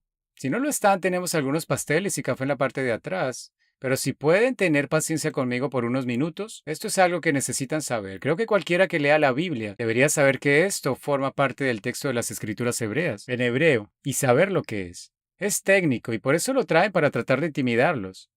Yo quiero empoderarlos para que no se sientan intimidados. Esto vamos a hablar hoy, muy brevemente, sobre el Kri y el Kitib. Algunos de ustedes están mirando esto y diciendo, Kri, ¿por qué dice Kri? Dice Kere. Y esto es parte del proceso de intimidación. Podríamos haber deletrado esto legítimamente, Kri, digan Kri, como esa tribu nativa americana, Kri, y Kitib, digan Kitib. Kri es hebreo para leído, digan leído. Y Kitib significa escrito, digan escrito. Entonces Kri es leído y Kitib es escrito. Así es, este lado va a ser Kri, y les voy a pedir que digan leído, como se lee la palabra en la escritura. Y por aquí vamos a decir Ketib. Bien, escrito, van a decir escrito. De acuerdo, ¿qué significa Kri? ¿Y qué significa Ketib? ¿Cómo se dice leído en hebreo? Kri. ¿Cómo se dice leído en hebreo? ¿Cómo se dice escrito en hebreo? ¿Cómo se dice leído en hebreo? ¿Cómo se dice escrito en hebreo? Kri and Ketib. Lo leído y lo escrito. A lo que se refiere concretamente es, y esto tal vez suene, esto puede asustar a algunos de ustedes. No puedo decir la palabra. Asustar muchísimo a algunos de ustedes, pero resulta que en los manuscritos hebreos de la Biblia del Antiguo Testamento en hebreo hay varios miles de palabras que se escriben de una manera que son ketib, digan ketib, pero se leen de una manera diferente. ¿De qué estoy hablando? ¿Es como una gran conspiración? No. Todos los estudiantes de primer año de Biblia saben lo que son. Y si aprendes la Biblia en hebreo, pero no suelen contarte estas cosas, porque piensan que no necesitas saberlo. Me recuerda que el primer ordenador que tuve fue un 486SX de 33 GHz de potencia y tenía un disco duro de 256 megabytes. Recuerdo que le dije a un amigo, en toda mi vida no llenaré este disco duro. Le dije literalmente 256 megabytes. Bueno, un día estoy sentado en mi pequeño ordenador, mi 486SX, que es tan lento como la melaza. Estoy sentado allí y estoy escribiendo y veo algo llamado administrador de archivos. ¿Todos saben del administrador de archivos? En el administrador de archivos veo estos archivos pequeños, archivos chiquitos llamados archivos INI. Todos terminan en INI. Digo, archivos INI, yo no he creado esos archivos. Y no tengo mucho espacio de sobra en mis 256 megabytes. Será mejor que borre los archivos INI. Ahora todos los nerds de ahí fuera se están riendo de mí, porque saben lo que pasó. Cuando encendí mi ordenador al día siguiente, me salió lo que llaman la pantalla azul de la muerte.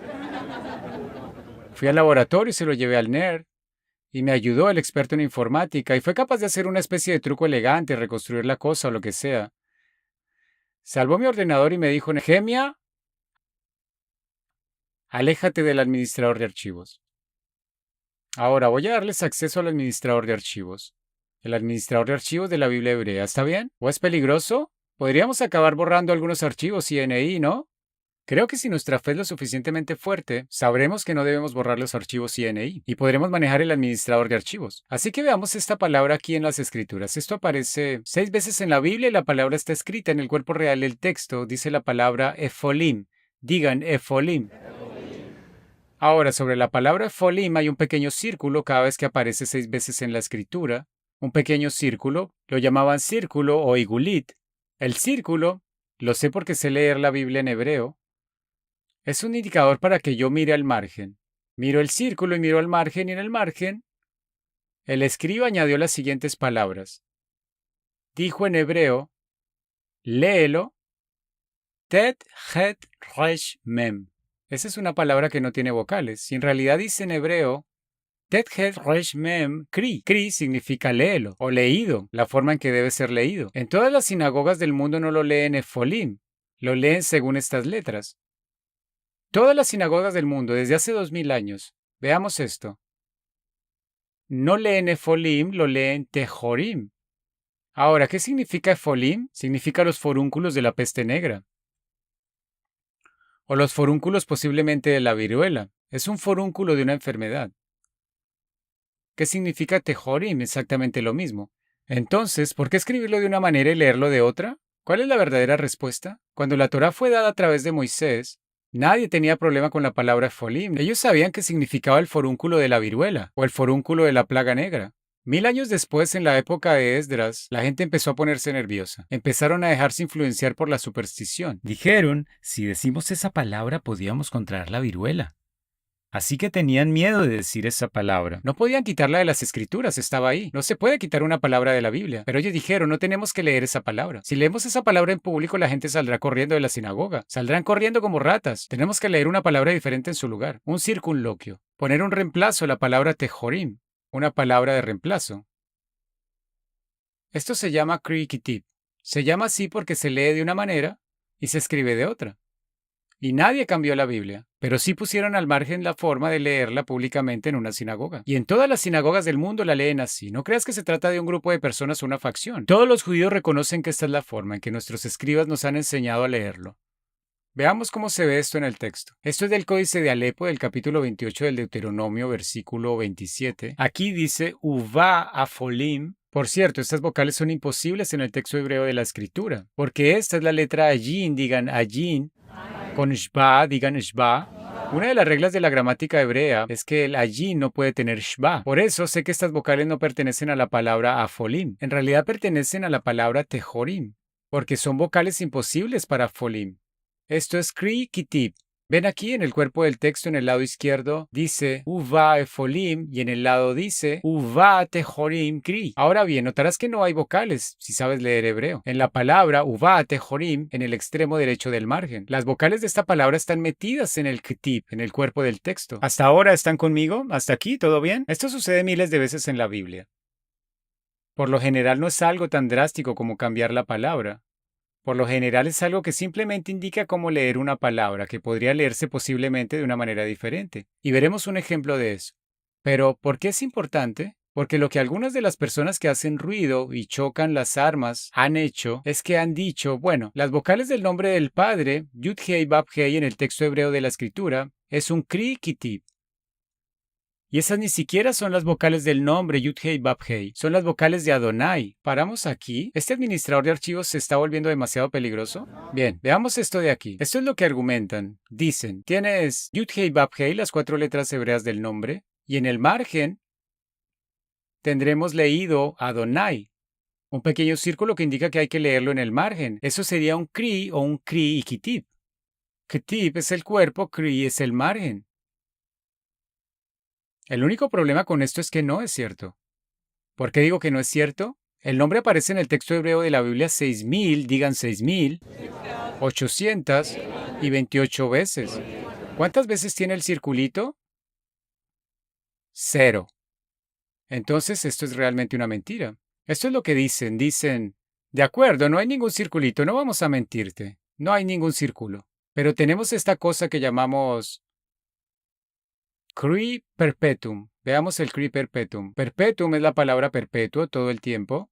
Un cri perpetuum es un caso en el que no necesitamos el pequeño círculo porque todo el mundo sabe que cada vez que aparece esa palabra debe leerse de una manera diferente. Ya casi hemos terminado con la parte técnica. Veo a este hombre que está moviéndose en su asiento muy... Ya casi terminamos con la parte técnica. Así que dicen, esto es un cri perpetuum, se lee perpetuamente, como Adonai. Por eso tiene las vocales de Adonai en Yud Hei Bab Hei. ¿Cuál es el único problema con esto? Tampoco es cierto.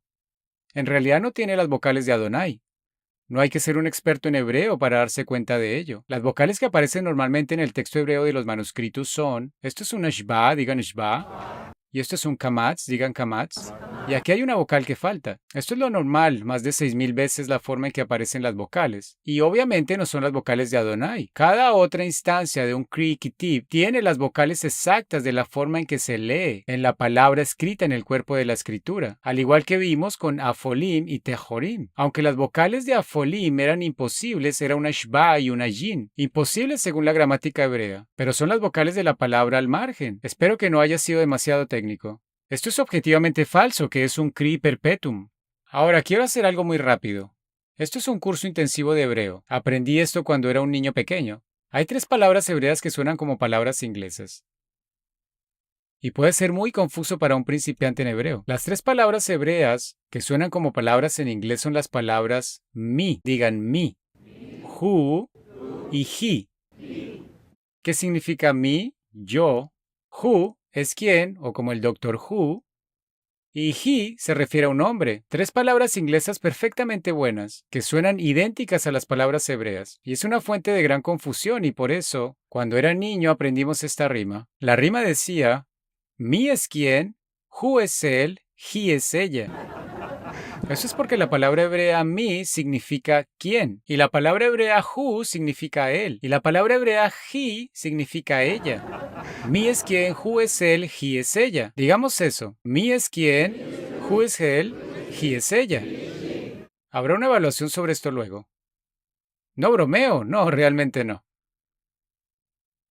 Así se ve en el hebreo. Mi es quien, who es él, he es ella. ¿Por qué traje todo esto? Porque vamos a hablar de la última palabra, he, digan he, que significa ella.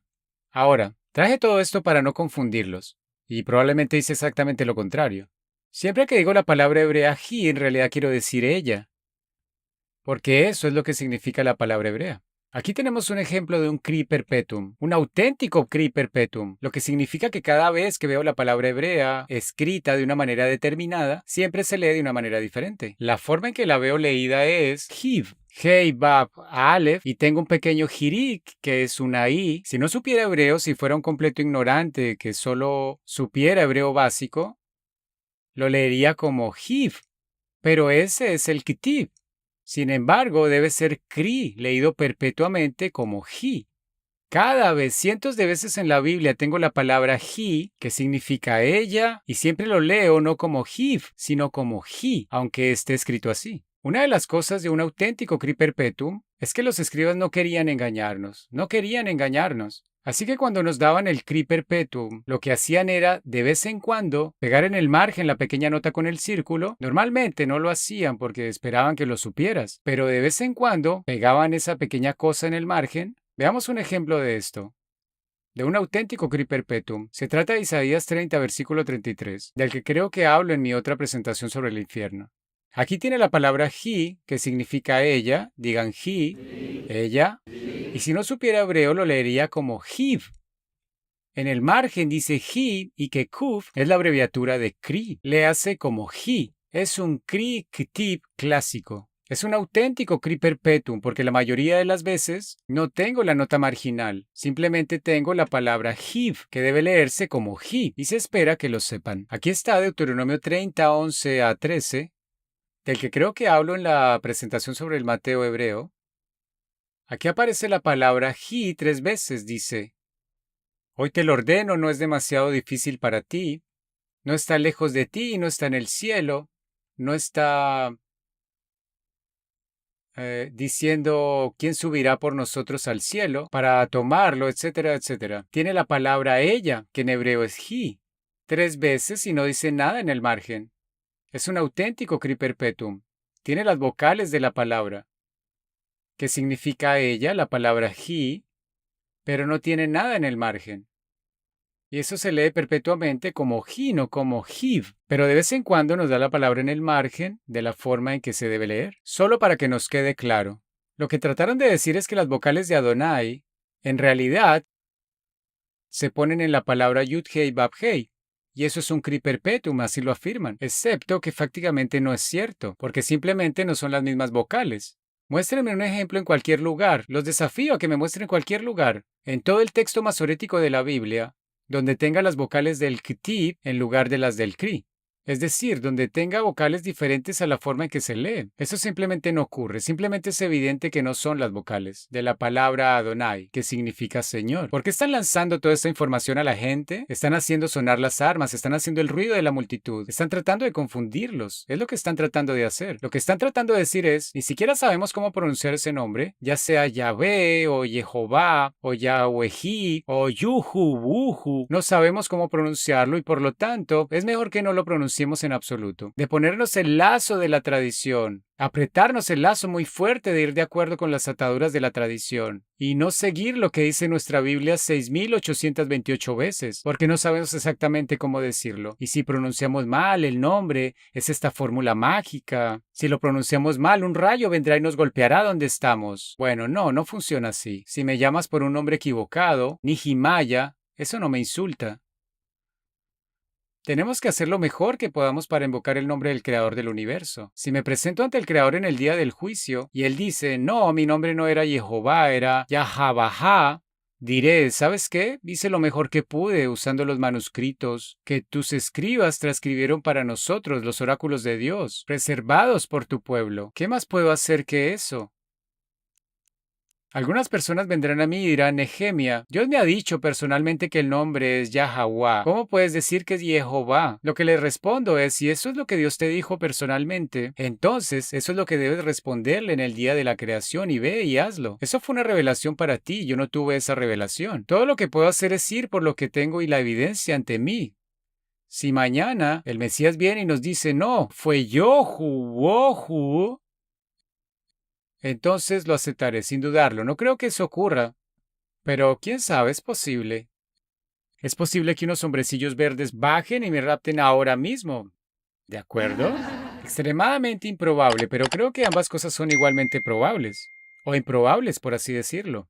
El punto es que esto no es algo sobre lo que debamos ser dogmáticos, es algo que debemos hacer lo mejor que podamos para servir a Dios. Y en última instancia, Él mirará en tu corazón y te preguntará, ¿qué quisiste decir? ¿Estabas invocando realmente mi nombre? De acuerdo con el versículo en el que Él dice, en todo lugar en el que haga que se mencione mi nombre, allí vendré y te bendeciré. ¿Estabas mencionando mi nombre en ese lugar para que yo pudiera venir a bendecirte? ¿Estabas invitando a mi bendición, estando abierto a recibir mi bendición, invocando mi nombre de la manera que te enseñé en la escritura? Él sabe que en tu corazón, y no importa, estaban tratando de confundirte e intimidarte y decir, bueno, no estamos tan seguros de eso, no estamos tan seguros de esto. Mira, no sabemos nada a ciencia cierta. Hay filósofos que dicen, ¿cómo sabemos que realmente existimos? ¿Verdad? Y es cierto, tal vez yo no exista, pero no me importa porque creo que existo. Y por lo que sé, existo.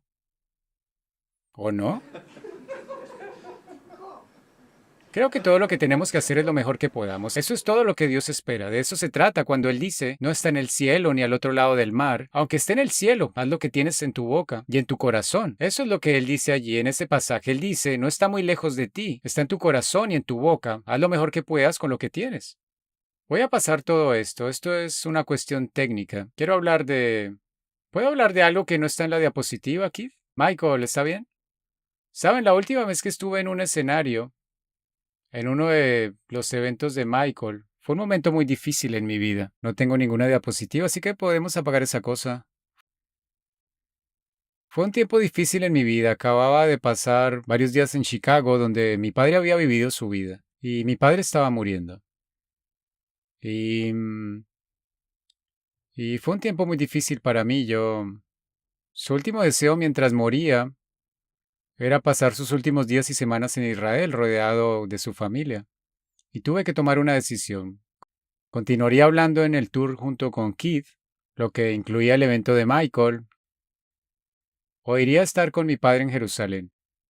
Y mi padre tiene a mis 4 hermanas y a mi madre, pero pensé, tal vez debiera hacer eso.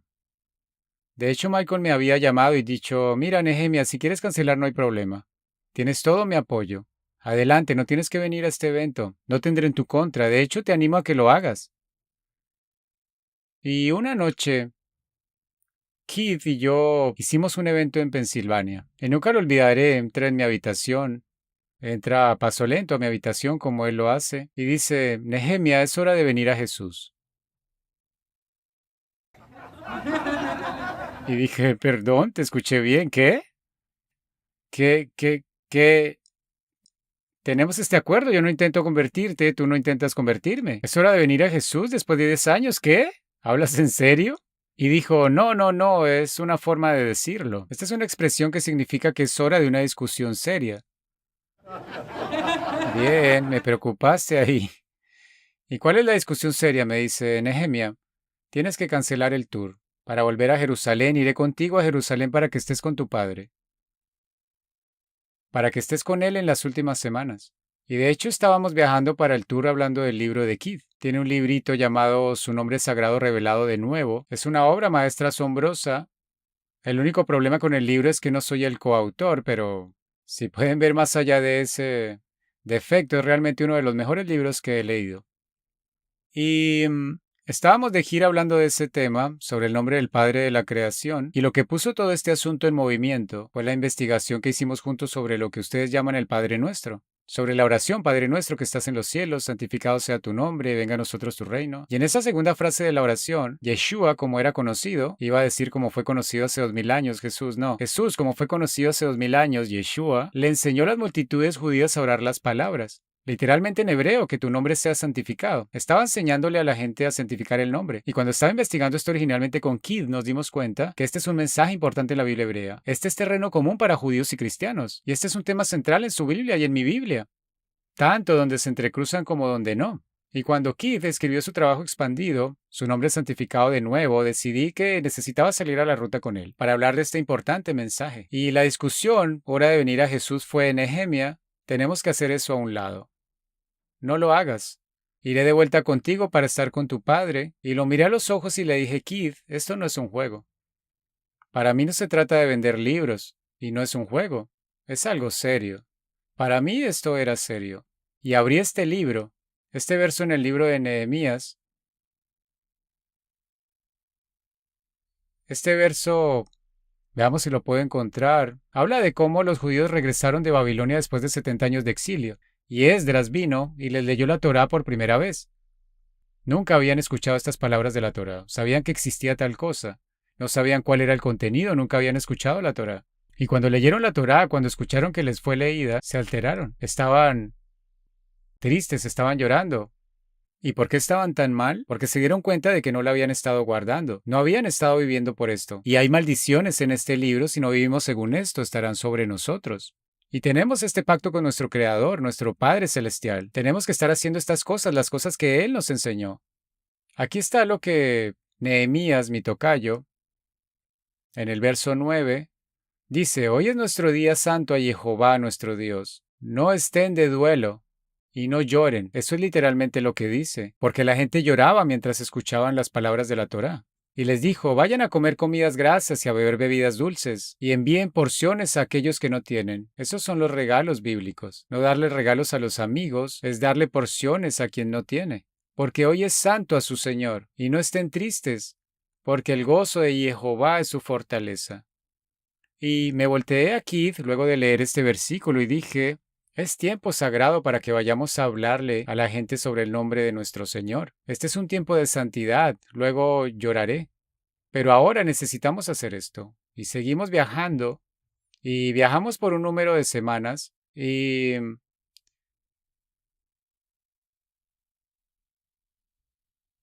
ustedes saben, en cierto punto, ustedes saben, le hice este discurso aquí durante el tiempo de Jesús. No sé, en cierto punto llegamos a la hora de la verdad. Esas palabras que dije, palabras osadas, que dije cuando mi padre estaba enfermo y no sabía podría haber vivido otros 6 meses. Genuinamente no sabía. Podría haber vivido por otros 16 años. Tuvo un tío que fue atropellado por un auto a los 103 años mientras cruzaba la calle solo. Así que hay longevidad en esta familia. No sabía, estaba enfermo y muriendo, no sabía cuánto tiempo pasaría hasta su muerte. Y yo oraba para que viviera hasta los 120. Bueno, hablamos unas semanas más tarde en Colorado Springs, y ahí en Colorado Springs estaba en el escenario, y cuando terminé me bajé del escenario y le cedí a Keith y saqué mi telefonito, y ahí había un mensaje de texto de mi hermana. Y el mensaje decía, papá está muriendo. Y explicaba que la familia había sido llamada al hospital en medio de la noche en Israel. Y eso era todo, este era el fin. Así que salí afuera y llamé a mi madre. y, em, Ella me dijo que me despidiera de mi padre. Iba a poner el altavoz y le dije te amo. Y le dije te veré en Olam Jabá, el mundo venidero. Y le dije Baruch Dayan Emet, que es una oración en hebreo que dices cuando escuchas terribles noticias y significa bendito sea el verdadero juez. Y eso es en el espíritu de Job, quien cuando escucha las malas noticias, que sus 10 hijos murieron, 10 hijos e hijas, le dijeron, su esposa le dijo, maldice a Dios. Mira lo que te ha hecho, maldice su nombre. Y Job respondió, dijo, Yehi Shem Jehová Meborach, bendito sea el nombre de Jehová. Él da y él quita, dice. No recibiremos solo lo bueno de Jehová, también recibiremos lo malo. Recibiremos las situaciones cuando salimos ante Goliat y lo matamos y somos victoriosos, pero también recibiremos los Eleazar, quien salió y mató al elefante y el elefante se nos cae encima y nos mata. Yehi Shem Jehová Meborach. Bendito sea el nombre de Jehová. Bueno, fui a casa, volví al cuarto del hotel esa noche en Colorado Springs y llamé a mi madre, que estaba llorando por mi padre, pero tenía una cosa en su mente, tenía una petición para mí. Y la petición era, vas a decir el Kaddish por tu padre. Si no saben qué es el Kaddish, es una oración que los judíos dicen cuando sus padres mueren. Y me han enseñado sobre esto, digo, este es el deber central que un judío tiene para con sus padres, decir el Kaddish. Y una de las cosas que me han enseñado sobre el Kaddish es que si lo dices por tus padres, elevarás sus almas a un reino espiritual más alto. Y cuando escuché esto, yo siendo el caraíta, siendo escritural, tratando de ser puramente escritural, y esta haciendo una tradición rabínica sobre decir el Kaddish para elevar las almas de tus padres, eso suena a ser superstición. Eso me suena como superstición básica, eso no es consistente con la palabra de Dios. En Ezequiel hablaba de cómo los padres no serán castigados por los pecados de sus hijos, y los hijos no serán castigados por los pecados de los padres. Lo opuesto es verdad. El padre no será bendecido por la justicia del hijo, y viceversa, cada ser humano será juzgado según sus propias acciones, no según los de otro. Es Ezequiel 18 y 33. Y recuerdo que hablé de esto hace años con mi padre. Dije, Kaddish, no puedo decir eso por ti. Sé que te hiere, pero no puedo hacerlo. Porque el Kaddish se trata de esta superstición, y no es consistente con mi escritura. Quedó muy herido por ello, pero lo aceptó. Pero ahora era un momento de ven a Jesús. Mi padre estaba en verdad muerto y mi madre tenía una petición, decir el Kaddish. Y tenía que tomar una decisión. Y acudí a Keith, como suele hacer cuando tenemos situaciones difíciles y estábamos... Esto suena un poco raro para un hijo de duelo, pero estábamos sentados en el hidromasaje del hotel. Esto es lo que hacemos, nos metemos en el hidromasaje y tenemos nuestros avances más profundos. Estamos sentados en el hidromasaje y le cuento la situación con el Kaddish. Y él dice, Nehemia, sé que hablamos del Kaddish cuando hicimos el libro sobre el Padre Nuestro, pero no recuerdo lo que era. Eso fue como hace 4 o 5 años. Recuérdame lo que es Kaddish. Y hablamos sobre muchas cosas y se lo recité de memoria, lo que recordaba. Y me mira con esa mirada que tiene y dice, ¿estás bromeando? Y le digo, ¿por qué estoy bromeando? ¿Qué acabo de decir? Ni sé.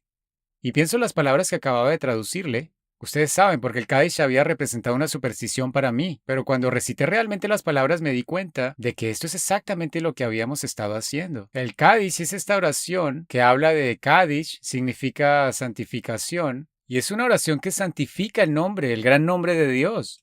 Y esto es exactamente lo que he estado haciendo, viajando por el país, santificando por el mundo, santificando el nombre de Dios. Y hablando de esto, aquí tengo, déjenme leerla, a ver si puedo encontrar esto en mi iPad. Déjenme abrir esto. Aquí dice,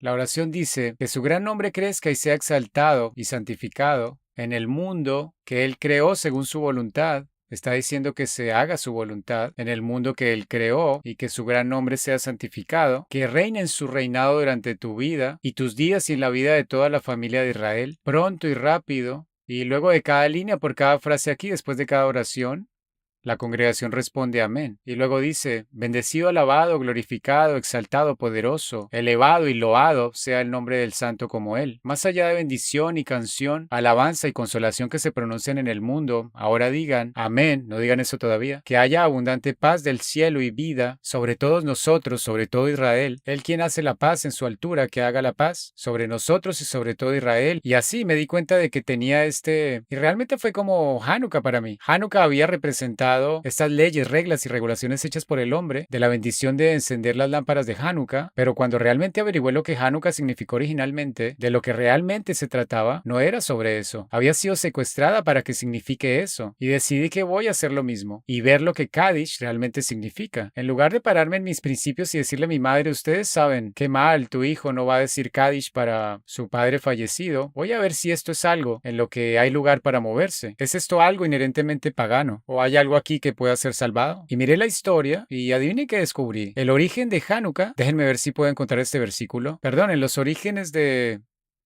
Kaddish, los orígenes de Kaddish están en un versículo de Ezequiel. Es un verso en Ezequiel, capítulo 38, K-A-D-I-S-H. Específicamente hablamos del Kaddish de los dolientes, porque hay varios Kaddish diferentes. Este es el Kaddish de los dolientes. Entonces, Ezequiel capítulo 38, veamos. Sí, versículo 23.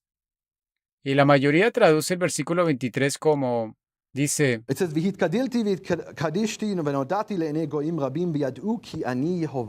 lo que usualmente se traduce, y seré engrandecido y santificado y me haré conocido ante los ojos de muchas naciones, digan muchas naciones, y sabrán que yo soy Jehová.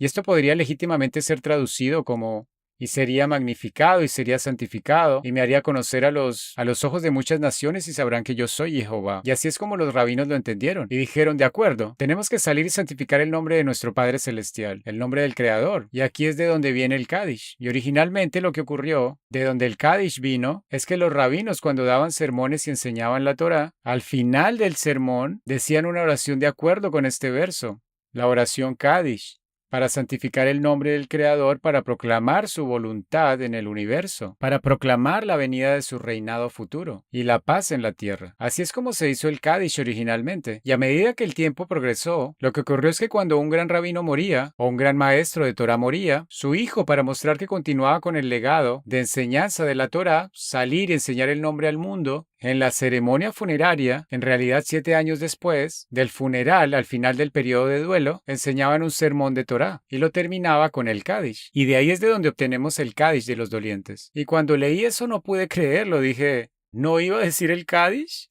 Esto es exactamente lo que necesito hacer, el Kaddish. Ir y proclamar, porque siento que de alguna manera, aunque mi padre y yo estábamos en desacuerdo en muchas cosas, siento que de alguna manera estoy continuando su legado. Y déjenme decirles una historia rápida, y sé que casi estamos sin tiempo, una historia rápida sobre mi padre. Una de las primeras cosas que mi padre me enseñó, y probablemente tenía como 3 años de edad, sentado en su rodilla, literalmente sentado en su rodilla, en nuestra sala en Shabbat, y me decía en su voz gruesa, me decía Nehemia Shalom. Siempre me llamaba Nehemia Shalom. Shalom es mi segundo nombre. Me decía Nehemia Shalom. ¿Qué edad tenía Abraham Avinu cuando conoció a su Dios? Abraham Avinu es Abraham, nuestro padre. Y respondería la respuesta que me había enseñado palabra por palabra. El Ramban dice que tenía 40 y el Rabat dice que tenía 3. Y este era un debate entre estos dos filósofos rabínicos del siglo XII.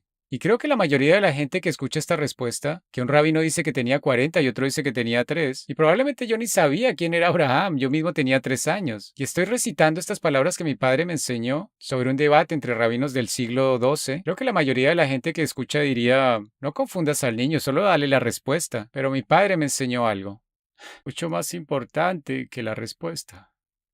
En la primera lección de Torah me enseñó que está bien tener un diferente entendimiento de la palabra de Dios, mientras que estén unidos en su amor del Creador del universo. Está bien si piensas que Abraham tenía 40 y está bien si piensas que tenía 3. Está bien siempre que se respeten el uno al otro y se amen el uno al otro. No hay problema incluso sabiendo ambas respuestas. Lo que es importante es que amemos al Creador del universo y querramos vivir según su palabra. Eso es lo que me enseñó. Esa es una lección profunda. Más importante que cuántos años tenía Abraham cuando conoció a su Creador. Bueno, la mañana siguiente, Keith y yo nos despertamos y Keith tenía ganas de llevarme a Pikes Peak, lo que él llama su montaña. Mi montaña es el monte Sinaí, la de él es Pikes Peak. Tiene toda una historia sobre eso, no voy a entrar en eso ahora. Vamos a Pikes Peak en algo llamado tren de cremallera. Es un tren que sube por más de una hora para llegar a la cima de la montaña. Y mientras subía a la montaña me di cuenta, mi padre en ese mismo momento estaba siendo enterrado en Jerusalén. En ese mismo momento que subíamos esa montaña, era el funeral. Y le dije a Keith, tengo que hacer el Kaddish arriba de esa montaña. Pero hay un problema. Necesito que 10 personas digan amén. Ese es el Kaddish, lo dices, porque se trata de santificar el nombre ante los ojos de muchas naciones. Tengo que tener 10 personas que respondan amén. Y por supuesto en la tradición rabínica tienen que ser 10 hombres judíos. Así que Kid dijo, de acuerdo, yo soy el número 1, pero ¿quiénes van a ser los otros 9? Así que llegó a la cima de la montaña y todos están apurados, porque solo tenemos como 20 o 30 minutos en la cima de la montaña. Y luego el tren baja, y si no estás en el tren, el conductor nos dijo, ¿cómo llamas a alguien que llega un minuto tarde al tren? Un senderista. Así andando apurado, todos están apurados comprando baratijas y hace como 4 grados bajo cero afuera, así que nadie realmente está yendo al pico de la montaña, al que tardamos una hora en llegar. Están todos corriendo en la tienda de regalos y me dirigí a la gente y les dije, completos extraños que no conocía, les dije que mi padre murió anoche, que estaba siendo enterrado ahora mismo en Jerusalén. ¿Podrían salir y hacer esta oración para honrar la memoria de mi padre y santificar el nombre de Dios? Y todo lo que tienen que hacer es decir amén. Es una oración hebrea. Y no todos dijeron que sí, pero pude conseguir las 10 personas, en realidad 11. Y salieron e hicimos esta oración en la cima de la montaña. Y voy a terminar. ¿Puedo cerrar haciendo esta oración? Les puedo pedir que se pongan de pie y hagan esta oración conmigo. Y todo lo que tienen que decir es decir amén, para santificar el nombre del Creador del universo. Es una oración corta, lo haremos bien rapidito. Cuando diga amén, solo repitan amén. יתגדל ויתקדש שמי רבה, אמן. בעלמא דברה כראותי וימליך מלכותי בחייכנו ויומכנו בחיינו וכל בית ישראל בעגלה ובזמן קריב ואמרו אמן. יהי שמי רבה מברך לעולם ולעולמי עולמיה, ויתברך וישתבח ויתפאר ויתרומם ויתנשא ויתהדר ויתעלה ויתהלל שמי דקודשה בריחו, לעילה מן כל ברכתה ושירתה, תושבחתה ונחמתה דאמירן בעלמה ואמרו אמן. יהי שלמה רבה מן שמיא וחיים עלינו ועל כל ישראל ואמרו אמן. עושה שלום במרומיו, הוא יעשה שלום עלינו ועל כל ישראל ואמרו אמן. Pueden sentarse, gracias.